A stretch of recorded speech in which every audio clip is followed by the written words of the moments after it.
Hello friends, एक बार फिर से आप सभी का हमारे यूट्यूब चैनल ज़ाहिर स्टडी पॉइंट पे स्वागत है। आज पॉलिटिकल साइंस का पेपर हुआ था फाइनल ईयर वालों का। रेगुलर के जो विद्यार्थी हैं उनका पेपर आज हुआ था, तो उसको मैं हल सहित बताने वाला हूँ। पॉलिटिकल साइंस का फर्स्ट पेपर है रिप्रेजेंटेटिव वेस्टर्न पॉलिटिकल थिंकर्स, यानी प्रमुख पश्चिमी राजनीतिक विचारक आपका फर्स्ट पेपर है और आज ये हो चुका है। ईश्वर से आशा करता हूँ कि आपका पेपर अच्छा हुआ होगा। शुरू के मैं 10 क्वेश्चन आपको कराने वाला हूं और उसके आंसर की भी मैं आपके सामने पेश करूंगा, तो वीडियो के अंत तक बने रहें। यदि आप हमारे यूट्यूब चैनल पर नए हो तो आप हमारे यूट्यूब चैनल को सब्सक्राइब करना ना भूलें, क्योंकि जो ही मैं दूसरा पेपर इसका डालूंगा तो आप तक नोटिफिकेशन पहुंच जाएगा। तो फ्रेंड्स, स्टार्ट करते हैं वीडियो को। अगले प्रश्न पर ले चलता हूँ आपको। पहला क्वेश्चन था हमारे सामने, पहला क्वेश्चन आया था फ्रेंड्स, प्लेटो की शिक्षा योजना के कोई दो लक्ष्य लिखे। यानी प्लेटो की जो शिक्षा योजना है उसके अपन को दो लक्ष्य लिखने थे। ठीक है फ्रेंड्स, तो बाहर थोड़ी आवाज़ आ रही है फ्रेंड्स, थोड़ा बहुत एडजस्ट कर लेना। इसका जो आंसर है फ्रेंड्स, आगे चलते हैं। आपका मैं इस प्रकार आपके लिए बहुत मेहनत करके आंसर बनाया है, तो इसको सही तरीके से देख लेना। तो फ्रेंड्स, इसका जो राइट आंसर है दो हैं। पहला है व्यक्ति का सर्वांगीण विकास, यानी शारीरिक मानसिक जो विकास है व्यक्ति का वो करना चाहते हैं प्लेटो अपनी शिक्षा योजना के तहत। ठीक है फ्रेंड्स, इसीलिए वह अपनी शिक्षा योजना में शारीरिक व्यायाम कराते हैं यानी योग कराते हैं, और मानसिक के लिए ध्यान संबंधित सारे प्रोग्राम अपनी शिक्षा योजना में उन्होंने रखे हैं।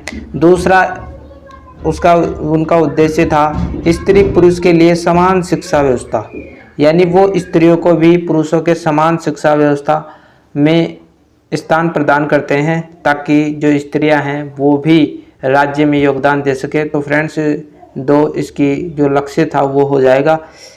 आगे चलते हैं फ्रेंड्स, उसी प्रश्न पर ले चलता हूँ मैं आपको। उसी प्रश्न पर ले चलता हूँ, आपके सामने दूसरा क्वेश्चन निकल कर आ रहा है फ्रेंड्स।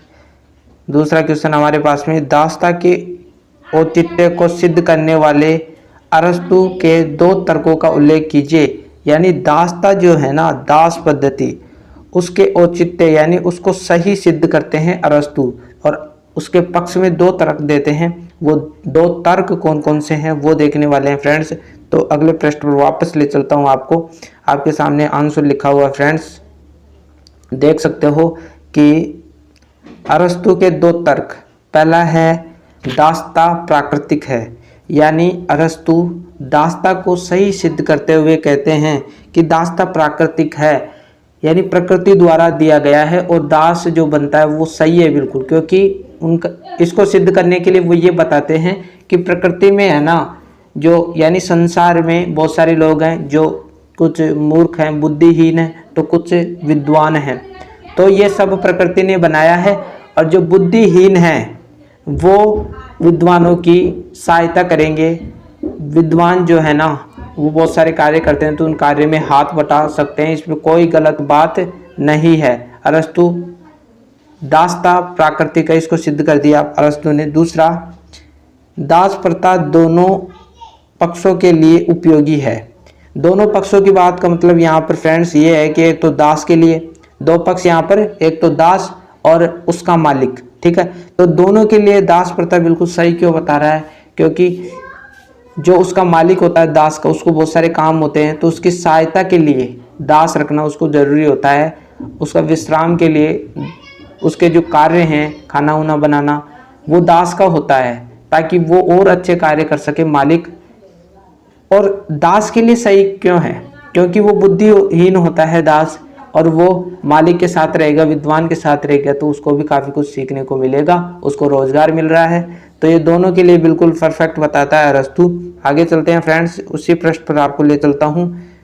तीसरा क्वेश्चन देखते हैं फ्रेंड्स, संत एक्विनास ने कानून को किन 4 श्रेणियों में वर्गीकृत किया है।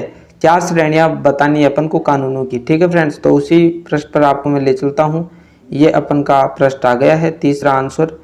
ये भी फ्रेंड्स ये है ना, जो नॉन कैंडिडेट है उनके पेपर में आया था, मैं उनके पेपर भी मैंने डाले हैं, और ज्योग्राफी का आप जो आपका एग्जाम होने वाला है उसके दोनों पेपर मैंने डाल दिए हैं, देखना न भूले क्योंकि उसमें से काफ़ी सारे क्वेश्चंस आते हैं। तो फ्रेंड्स इसका जो राइट आंसर है 4 श्रेणियां बताई हैं। पहली श्रेणी है शाश्वत यानी स्थायी कानून, दूसरा प्राकृतिक कानून जो प्रकृति द्वारा बनाए गए हैं, तीसरा मानवीय कानून और चौथा है दैवीय कानून।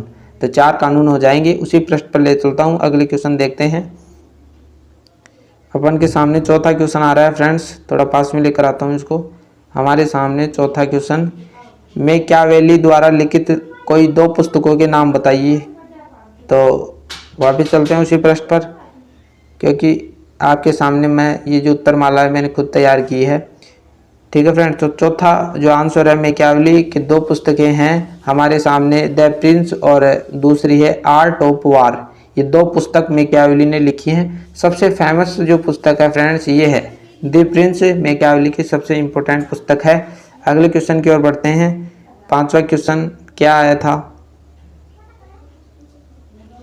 5वां क्वेश्चन, होब्स द्वारा बताई गई प्राकृतिक यानी होब्स द्वारा बताई गई प्राकृतिक अवस्थाओं की 2 विशेषताएं लिखिए।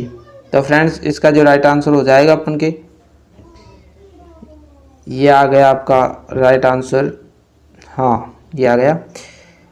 होब्स ने प्राकृतिक अवस्थाओं की 2 विशेषता बताई है। पहला है नैतिकता का सर्वथा अभाव, यानी होब्स जो प्राकृतिक अवस्था की जो विशेषता बता रहा है उसमें नैतिकता का अभाव पाया जाता है, यानी सदाचार की भावना वहाँ पर कम पाई जाती है। दूसरा, इसमें न्याय व न्याय के विचारों का अभाव है, यानी न्याय व न्याय के विचारों का भी अभाव है प्राकृतिक अवस्थाओं में। ठीक है, 2 विशेषता हो गई। चलते हैं छठे क्वेश्चन की ओर। छठा क्वेश्चन है हमारे सामने फ्रेंड्स, रूसो की सामान्य इच्छा की कोई 2 विशेषताओं का उल्लेख करें। तो सामान्य इच्छा का जो सिद्धांत दिया है रूसो ने, उसकी 2 विशेषता अपन को बतानी है। तो ले चलता हूँ उसी पृष्ठ पर आपको। ये आपका आ गया, ये आ गया आपका आंसर निकल कर आ रहा है छठा। रूसो के सामान्य इच्छा सिद्धांत की 2 विशेषताएं मैंने 3 लिख रखी हैं यहाँ पर। अखंडता, यानी सामान्य इच्छा जो है ना उसका अपन तोड़ नहीं सकते उसको, यानी उसका खंडन नहीं कर सकते, पहली विशेषता है। दूसरी, अप्रतिनिधित्व, यानी ये जो सामान्य इच्छा है उसका प्रतिनिधित्व कोई कर नहीं सकता, कोई उसका नेता नहीं बन सकता। तीसरा है संप्रभुता। संप्रभुता का मतलब सामान्य इच्छा स्वतंत्र है, इसका सीधा सा मतलब है। तो आपने जरूर किया होगा आंसर। बेंथम के सुखवाद को किसने सुहेरो का दर्शन कहा है? दर्शन का मतलब धर्म, यानी बेंथम के सुखवाद दिया था और उसको किस विद्वान ने सुहेरो का दर्शन कहा है? तो अगले प्रश्न पर ले चलता हूं।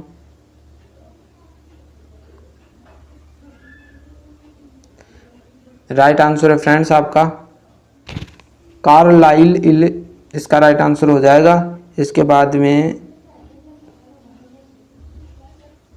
अगला क्वेश्चन अपन के सामने आ रहा है 8वां क्वेश्चन फ्रेंड्स, जे.एस. मिल ने स्वतंत्रता के कौन से 2 प्रकार बताए? यानी स्वतंत्रता के 2 प्रकार अपन को बताने थे।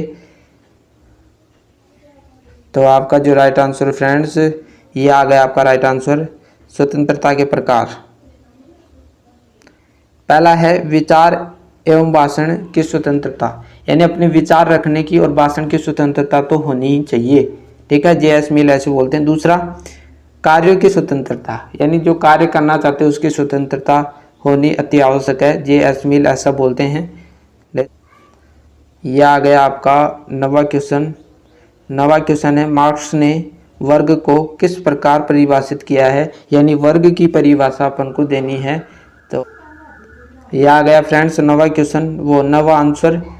वर्ग की परिभाषा, वर्ग व्यक्तियों के उस समूह को कहते हैं जो उत्पादन की किसी प्रक्रिया से संबंधित हो और जिसके सामान्य हित हो। यानी वर्ग में क्या होता है कि कोई भी व्यक्ति है, कोई भी व्यक्तियों का समूह है तो वो उत्पादन से जुड़ा होना चाहिए, एक तो ये विशेषता। दूसरी, वो सामान्य हित होने चाहिए, उसके बड़े हित नहीं होने चाहिए, तो उसको वर्ग अपन बोल सकते हैं। ठीक है फ्रेंड्स। और 10वां क्वेश्चन है, लास्की के अनुसार है ना, जो अपन को अधिकार को परिभाषित करना था, तो इसकी विशेषता है लास्की अधिकार सामाजिक जीवन की वे परिस्थितियां हैं जिनके अभाव में कोई व्यक्ति अपने व्यक्ति का सर्वोत्तम विकास नहीं कर सकता। सॉरी फ्रेंड्स, यहाँ पर व्यक्तित्व आएगा, ठीक है। व्यक्तित्व का सर्वोत्तम विकास नहीं कर सकता, यानी अधिकारी नहीं होंगे तो क्या अपन समाज में व्यक्ति का सर्वोत्तम विकास कर पाएंगे? यदि अपन के पास में शिक्षा का अधिकार नहीं होता, संविधान में नहीं दे रखा होता, तो क्या अपन आज पढ़ाई कर पाते? नहीं कर पाते, ठीक है फ्रेंड्स। शूद्रों को शिक्षा का अधिकार नहीं दिया गया तो वो निरक्षण रह गए, निरक्षक रह गए ना। तो वो अधिकार जो है, उस अधिकार के बारे में ये बताते हैं कि व्यक्तित्व का विकास करता है। यदि यही नहीं होगा तो मनुष्य के व्यक्तित्व का विकास हो ही नहीं सकता। तो ये 10 क्वेश्चंस फ्रेंड्स हो गए। आगे दिखा देता हूँ। अगले साल जो विद्यार्थी यदि यूट्यूब पर देखना चाहें तो वो देख सकें, इसलिए मैं आगे भी दिखा रहा हूँ। ये क्वेश्चंस आए थे, आपने तो देख लिया होगा। तीसरा क्वेश्चन आया था थॉमस एक्विनास मध्य युग का अरस्तु है, टिप्पणी लिखे। चौथा क्वेश्चन था रूसो की सामान्य इच्छा और बहुमत में क्या अंतर है। तीसरा है मार्क्स के राज्य संबंधित विचार क्या हैं।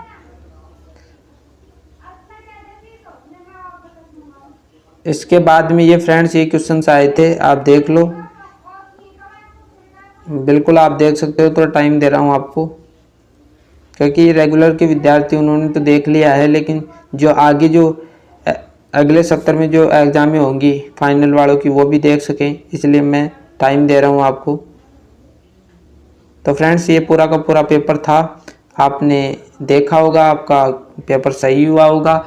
आगे मैं दूसरा पेपर डालने वाला हूँ, तो बेल आइकन को दबा लेना। मिलते हैं एक नई वीडियो के साथ, तब तक के लिए थैंक यू।